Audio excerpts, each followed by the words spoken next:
하나님의 말씀 창세기 3장 23절부터 24절까지 마지막 절까지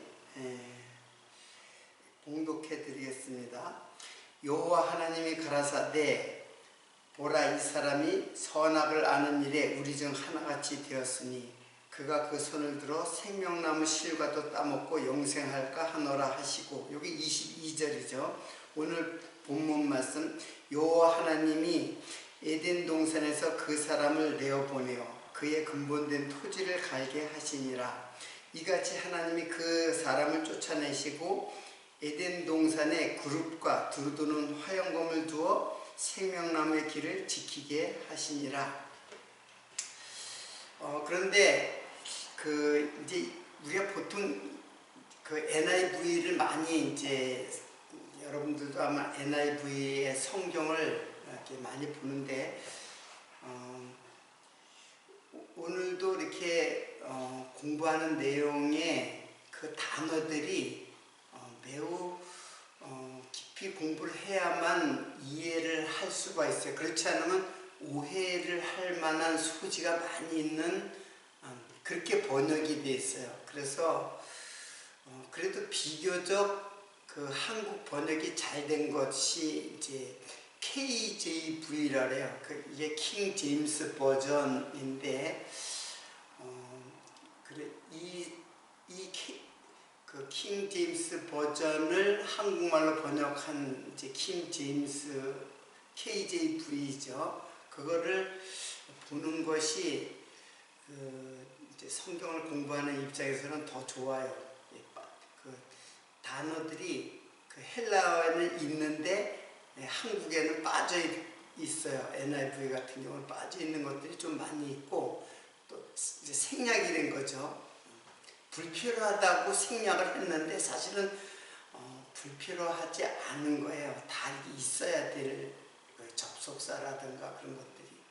근데 KJV는 그런 것들이 다 수록되어져 있어요. 그런 면에서 그리고 그 원어의 뜻을 그대로 번역을 했어요. 근데 NIV 같은 경우는 이제 많이 이제 의역을 했죠. 그래서 제가 오늘 KJV로 이제 23절, 23절을 이렇게 적어봤어요. 자, 23절을 적었는데 왜 이렇게 적었냐면은 헬라어를 그 밑에 적기 위해서 그 헬라어를 잘 알아야만 이 말씀을 이해할 수 있기 때문에 헬라어를 이제 적으려고 이렇게 이제 KJV로다가 이제 적어놨어요. 여러분 헬라어나 히브리어를 여러분이 직접 배우고 공부하는 거는 그렇게 만만한 거는 아니에요. 저 역시 마찬가지고 저도 많이 공부를 한 것은 아니에요. 그러나 이제 히브리어 헬라어를 그 말을 좀 더 깊이 공부를 하면서 성경이 많이 이해되고 깨달아지는 때가 굉장히 많아요. 굉장히 많은 정도가 아니라 엄청난 제 신앙의 변혁을 가져오게 했습니다. 그래서 제가 이제 히브리어를 좀 사용해도 여러분들이 너무 어렵게 생각하지 마시고 그냥 제가 가르치는 거는 매우 간단한 거예요. 단어의 뜻을 정확하게 이해를 하는 수준이니까는 그렇게 여러분이 따라와 주시기를 바랍니다. 그러니까는 23절에 보면은 제가 보통 갖고 있는 성경, 집에 있는 KJV하고 달리 여호와 하나님이 에덴 동산에서 그랬죠. 근데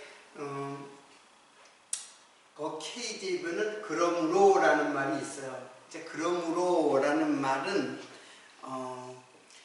그래서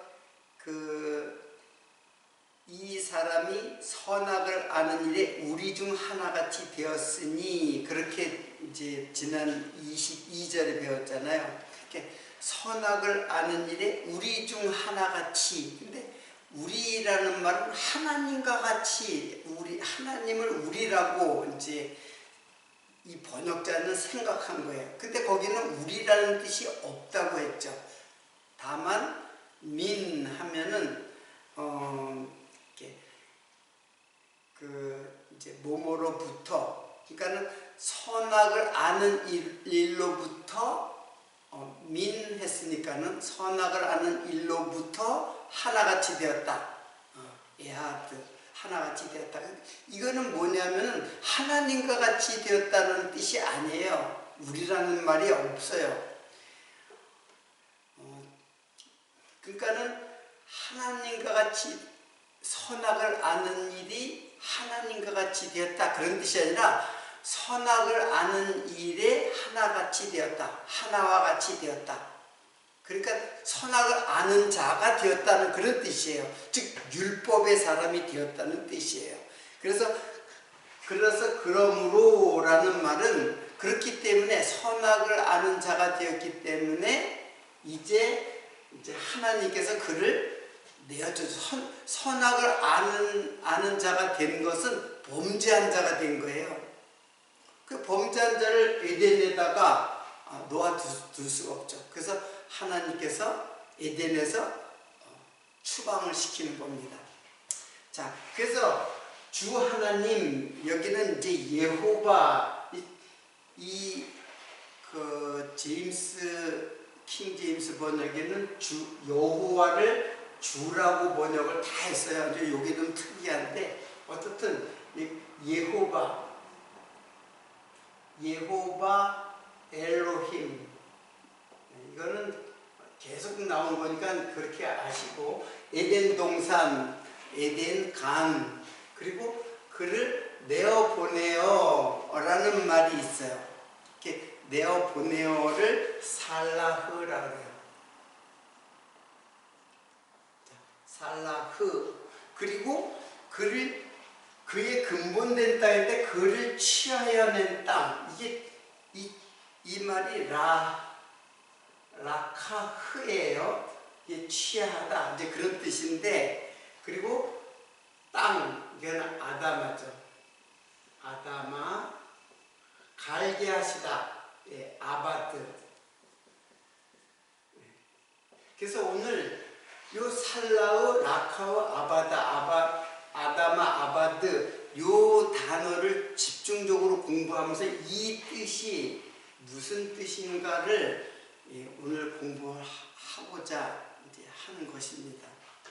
자, 샬라흐, 여기 이제 샬라흐, 굉장히 이 말이 이제 이 뜻을 잘 이해하는 것이 매우 중요해요. 샬라흐.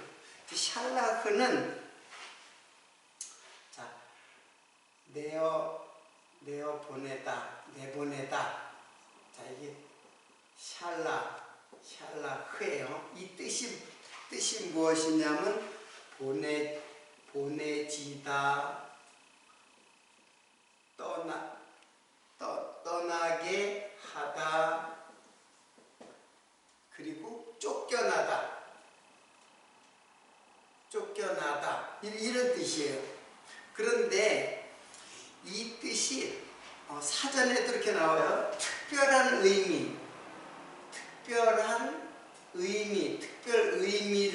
의미는 어떤 뜻이냐 하면은 메시지를 보내다. 그리고 구원의 손길을 보내다. 자, 이런 뜻이 있어요.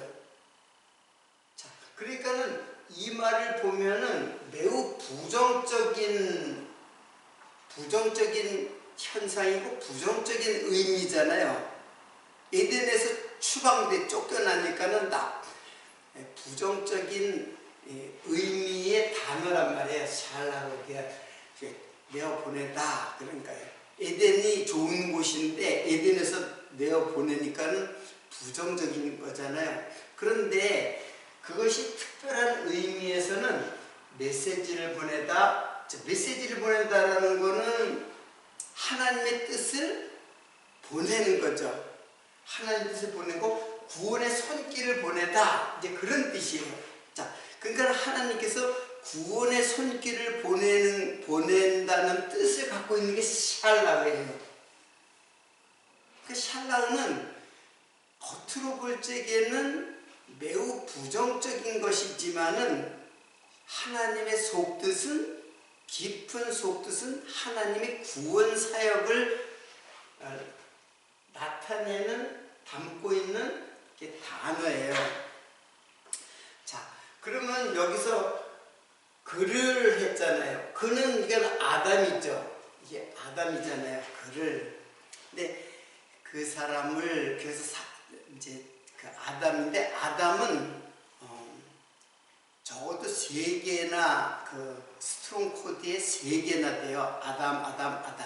근데 아담은 자세하게 뭐 설명하면 여러분 복잡하니까는, 아담은 하나님이 지은 피조물의 아담이 있고, 그리고 인류 그 아담의 이름으로서의 아담이 또 있고, 그리고 아담은 오실자의 표상을 담고 있는 아담이 있어요. 근데 단어는 다 똑같아요. 근데 우리말로는 대문자와 소문자로다가, 영어로 대문자와 소문자로 그걸 구분하기도 해요. 어떻든 여러분 그런 거 생각하지 말고 아담, 여기에서 이 글을 하면 이 아담은 예수 그리스도의 표상으로서의 아담이에요. 즉 예수를 대역하는 자로서, 예수의 역할을 하는 자로서의 아담이에요.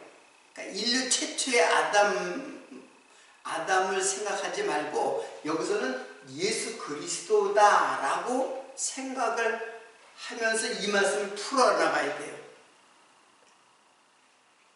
물론 문장마다 그때그때 이 어떤 아담인가는 이제 알아야 되겠지만, 여기에서는 특히 1장 1절부터 3절까지 나오는 아담은 다 예수 그리스도의 표상, 즉 예수 그리스도의 역할을 하는 아담이 이제 나오는 거예요. 그러니까 예수를 증거하는 아담이에요. 이 아담은 그 예수를 증거하는 아담으로 이해를 하지 않고 그냥 인류 최초의 아담, 더군다나 그건 또 우리들이잖아요. 아담, 사람은 우리들이잖아요. 이렇게 이해를 하다 보면은 성경을 잘 이해할 수가 없고 잘못 이해를 해야 돼요. 그래서 나는 어떻게 해야 되는데 이 아담이 잘못했구나, 그럼 나는 어떻게 해야 되겠다 하는 것을 가르쳐 주려고 하는 게 아니라 예수를 소개하는 거예요. 예수를 소개하기 위하여 지금 이 말씀이 있는 거예요.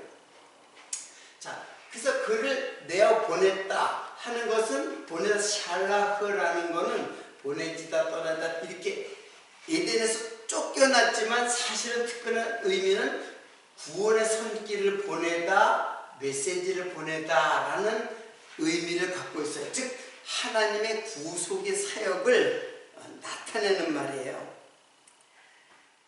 자, 그래서 여러분 잘 알다시피 예수님께서 십자가에 돌아가실 때 엘리 엘리 라마 사박다니, 나의 하나님 어찌하여 나를 버리시나이까. 지금 아담을 에덴에서부터 쫓겨나는, 에덴에서 내어보내는 것이 예수님이 이 땅으로, 하늘의 에덴에서, 하나님의 나라 에덴에서 이 땅으로 내어보내시는 것에 대하여 그림자적으로 나타낸 이 사건이에요. 이 사건.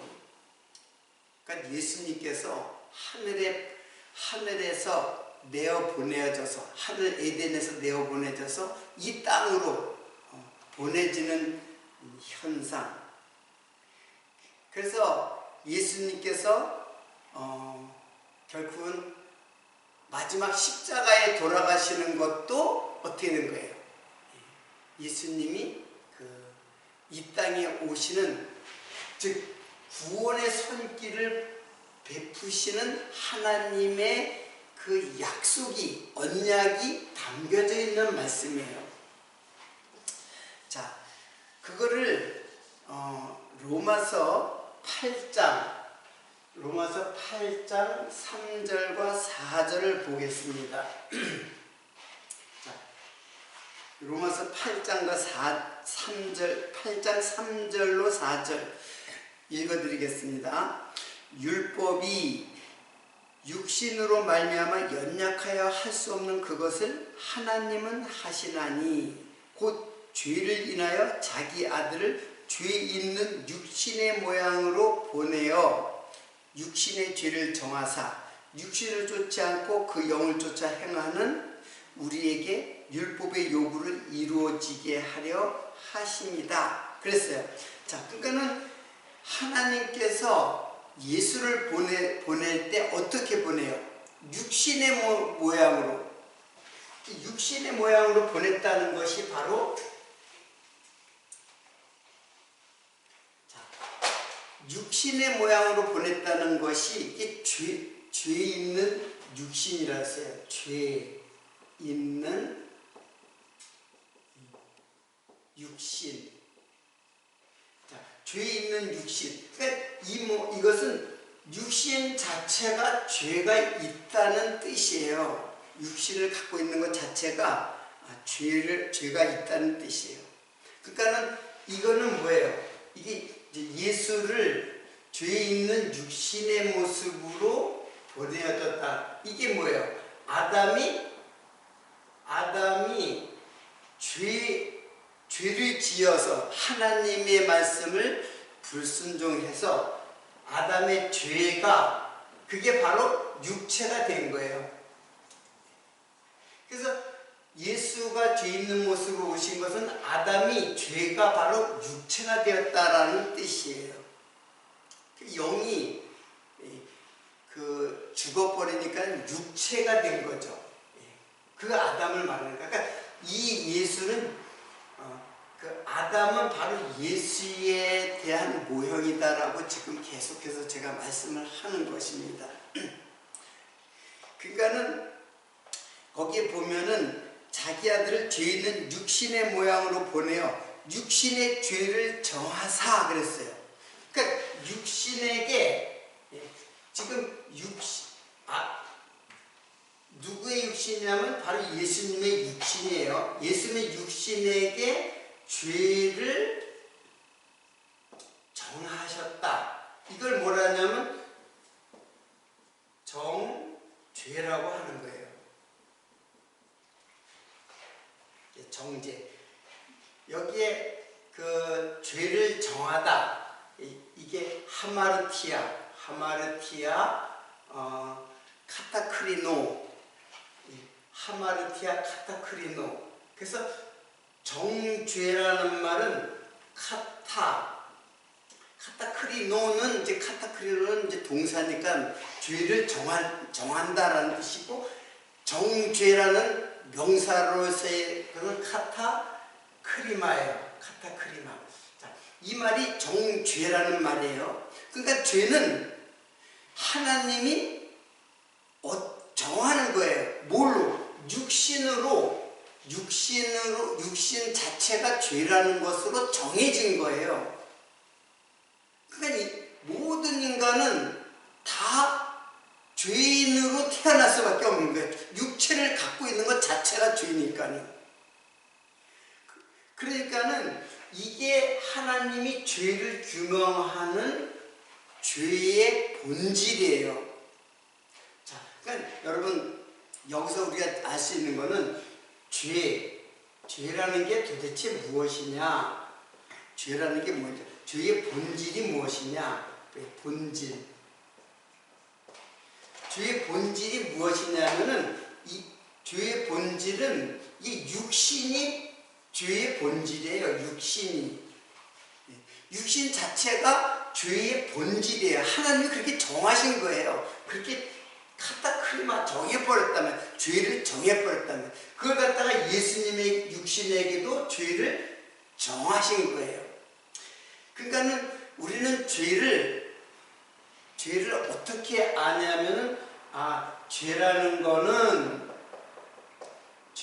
것은 율법을 불순종하면은 그게 죄다. 이거는 죄의 본질을 설명하는 말이 아니라, 거듭 이야기하지만 죄의 본질이 아니라 이거는 죄의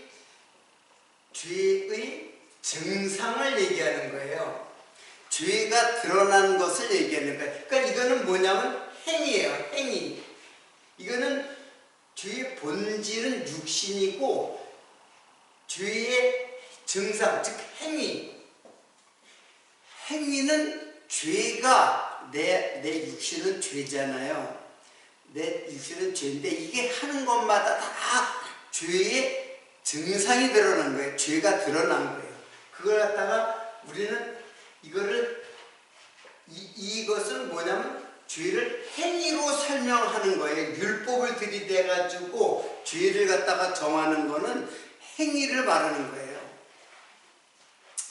하나님은 행위의 죄를 하려고 하는 것이 아니라, 우리 인생은 다 죄인이다.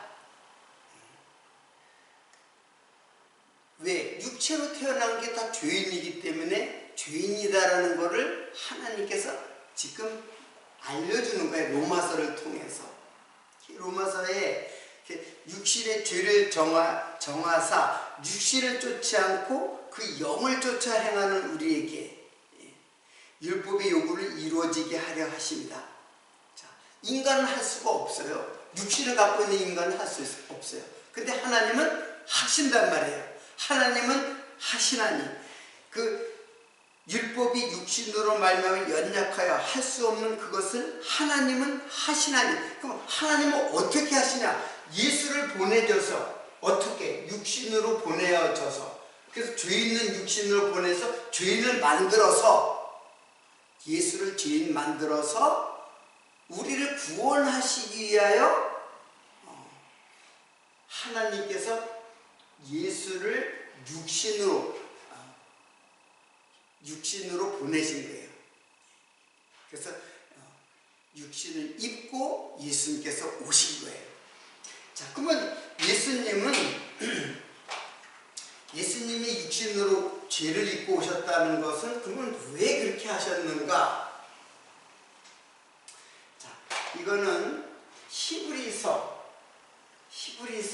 4장 14절을 한번 보겠습니다.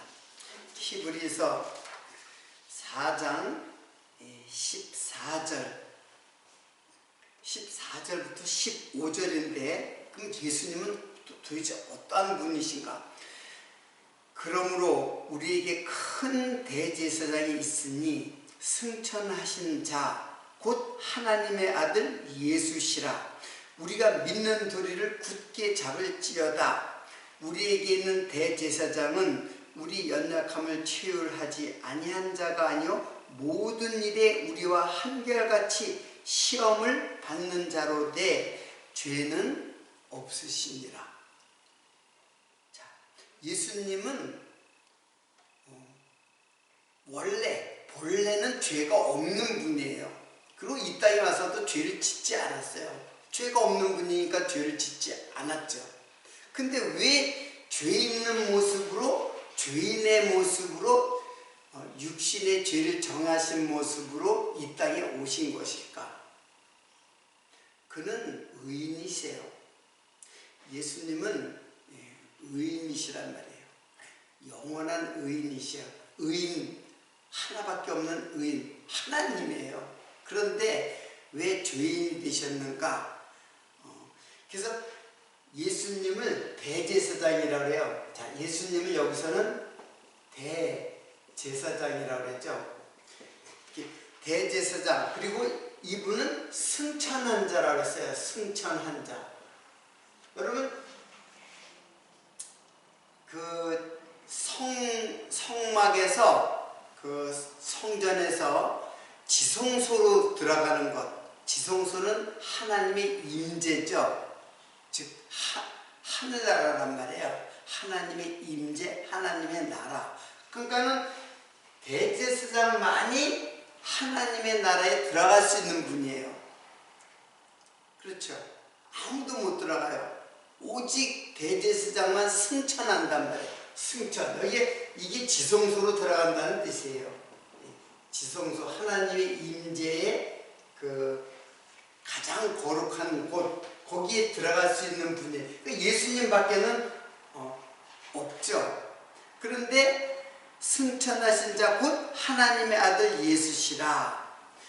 우리의 믿는 도리를 굳게 잡을지라. 우리에게 있는 대제사장은 즉 예수는 우리 연약함을 체휼하지 아니한 자가 아니요. 자, 체휼하지 아니한 자가 아니요. 이분은 하나님이에요. 그렇죠. 하늘의 분이니까 하늘로 갈 수 있는 분이죠. 하늘의 분이니까 하나님이시니까 하늘로 갈 수 있단 말이에요. 그런데 그분은 우리의 연약함을 체휼하지 아니했다라는 것은 체휼하신 분이다, 그런 뜻이잖아요. 강조법이죠. 부정의 부정은 강조잖아요. 그래서 체휼하신 분이다. 하나님이신 예수님께서는 우리를 구원하기 위해서 그냥 하늘에서 그냥 구원하면 돼요. 왜? 전능자이기 때문에. 그냥 하나님은 그냥 구원하셔도 돼요. 하나님의 뜻대로, 뜻에 의해서. 근데 그것이 하나님의 뜻이 아니에요.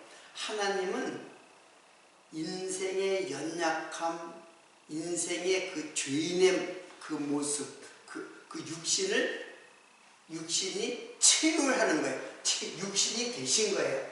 이분이 육신이 되신 거예요. 그게 체휼하는 것이고, 그래서 시험을 받는 몸이 되는 거예요. 하나님이 시험을 어떻게 받아요? 하나님이 시험을 해봤자 무슨 소용이 있어요? 시험거리도 되지도 않죠. 근데 육신을 입었기 때문에 시험을 받는 거예요. 물론 이기셨죠. 왜? 하나님이시니까. 그러니까는 육신을 입었다라는 거는 대제사장이 육신을 입은 거예요. 그리고 더 나아가서는 우리를 위하여 제물이 되셨어요. 이 대제사장이 제물이 되신 거예요. 결국에는. 왜? 그는 희생의 제물이 되어서 우리를 구속하기 위하여, 우리를 하늘의 존재로 구속하기 위하여 친히 제물이 되셨어요. 십자가에서. 자, 그러니까는 대제사장이 되셔가지고 희생하시고 그 섬김, 희생하시고 섬김. 대제사장이 결국 백성들을 다 섬기고 희생하고 결국에는 자기 몸을 섬김의 최절정, 섬김의 끝, 섬김의 그 마지막이 뭐냐면 십자가예요. 이게 십자가예요. 제물이 되시는 거예요. 제사장이 대제사장뿐만 아니라 많은 제사장들이 성전에서 봉사하고 일하고 그런 모든 희생의 그 끝이 대제사장이 십자가에서 죽으시는 것, 이게 제사의 그 절정이에요. 그래서 성전이 왜 있어요? 제사를 드리기 위해서 있는 집이에요. 성전이. 즉 구속사역을 이루기 위한 집이 바로 성전이에요.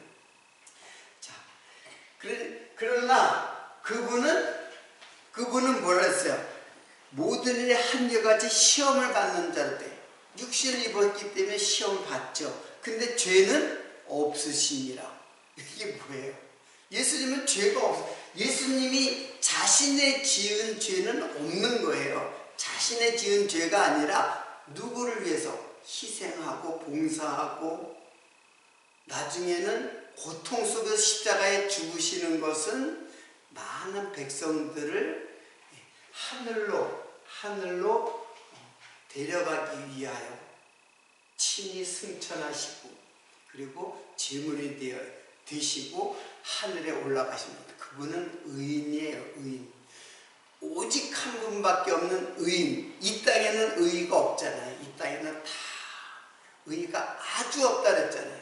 잠언에 보면 선을 행하는 자가 없나니 아주 없다 그래요. 선을 행하는 자가 없고 의인은 아주 없다 그랬잖아요. 로마서에도 의인은 없나니 하나도 없다 그랬잖아요. 어느 누가 의인이 어디 있어요? 육체를 갖고 있는 의인이 어디 있어요? 육체를 갖고 있는 인상 다 죄인이에요. 어떤 사람은 저 사람은 참 마음도 착하고 법 없어도 살고 죄인 중에 죄인이에요. 그 사람도. 여러분이나 나나 다 죄인이에요. 오직 의인은 예수님밖에 없어요. 그 예수님이 왜 죄인이 되셨어요? 예수 그리스도께서 의인이신데 의인이신데 왜 죄인이 되셨어요? 그 성도는 죄인이잖아요. 죄인인데 뭘 만들기 위해서? 의인 만들기 위해서. 그래서 예수님이 죄인이 되시고 우리는 죄인이 의인이 되신 거예요. 이게 바로 뭐예요? 이게 구속사회예요. 구속사회. 자, 그래서 이게 내어 보냈다. 여러분 그 로마서에 보면 자기 아들을 죄 있는 육신의 모양으로 보내어라는 말이 있죠. 보내어라는 말이 있어요. 육신의 모양으로 보내어. 이 헬라어로 펜포예요. 펜포. 보내어. 근데 여기에 내어 보내다 그 보내어 헬라 말이 바로 히브리 말로 살라흐예요. 히브리 말로 똑같은 말이에요. 그러니까 예수님이 지금 아담이 에덴에서 내어 보내는 것이 바로 예수님께서 어떻게 예수님께서 이 하늘에서 내어 보내지는 분이에요. 그러니까 내어 보내진 것이 부정적인 것 같지만 우리들에게는 엄청난 희망이죠. 소망이죠. 천국의 소망이 여기 있는 거예요. 예수님이 이 땅에 오신 것이 천국의 소망이에요. 인카네이션. 안으로 왔단 말이에요. 카네이션. 세상으로 오셨단 말이에요. 예수님이. 하늘의 왕이신 하나님이신 예수님께서 이 땅에 오셨어요. 그 예수님에게는 말할 수 없는 고통이고 말할 수 없는 그 수고지만은 우리들에게는 엄청난 희망이죠. 자, 이것이 이제 살라흐가 갖고 있는 뜻이에요. 그 다음에 취하여 낸 땅, 근본된 땅인데 라카흐라는 말은 취하다 그런 뜻이에요. 취하다, 받아들이다. 그리고 특히 요거는 아내로 취하다, 아내로 취하다 그럴 때 써요. 라카흐. 이게 구약성경에 많이 나오는데 라카흐란 말이 아내로 취할 때, 아내로 이제 취해질 때 라카흐라는 말을 써요. 그래서 취하여 낸 땅. 그러니까는 이게 취하다라는 거는 그를 취하여 낸 땅. 그러니까 땅으로 취하여진 자가 된 거예요. 땅으로 취하여진 자. 그러니까 이 아내로 취하였다는 거는 부부가 부부로 관계를 맺다 그런 뜻이거든요. 그러니까 아담이 땅하고 부부로 관계를 맺다. 물론 부부는 아니지만 이 부부로 취해야 된다는 건 하나가 되었다 그런 뜻이에요. 그러니까는 아담은 땅이 된 거예요. 땅. 육신이 되었다는 뜻이에요. 이 말은. 그러니까는 그를 취하여 낸 땅. 그러니까 땅에서 취했다. 그를 취했다라는 말이 취하다, 받아들이다, 그리고 부부가 되다 그런 뜻을 갖고 있으니까는 땅과 하나가 되어졌다 그런 뜻이에요. 그 땅을 갈게 하셨다 그러는 거예요. 그러니까 아담이 땅과 같이 되어서 아바드 갈게 하셨다 그런 뜻이에요. 자, 그러니까 라카은은 근본된 땅이라고 하기보다는 취하여 된 땅이라고 번역이 돼야 돼요. 이 취하다는 뜻이니까. 그리고 여기 갈게 하시다라는 아바드. 제가 창세기를 1장부터 3장까지 공부하면서 이 아바드라는 말을 계속 설명했어요. 경작할 사람이 없다. 그런 말을 했는데 이게 아바드가 경작하다 그런 뜻이에요. 경작하다. 일하다, 봉사하다, 노동하다 그런 뜻이 있어요. 그리고 마지막에 섬기다. 자, 아바드라는 말이 이제 이런 뜻인데 이 아바드가 그 레위인 제사장이 성전에서 일할 때 이 아바드라는 말을 써요.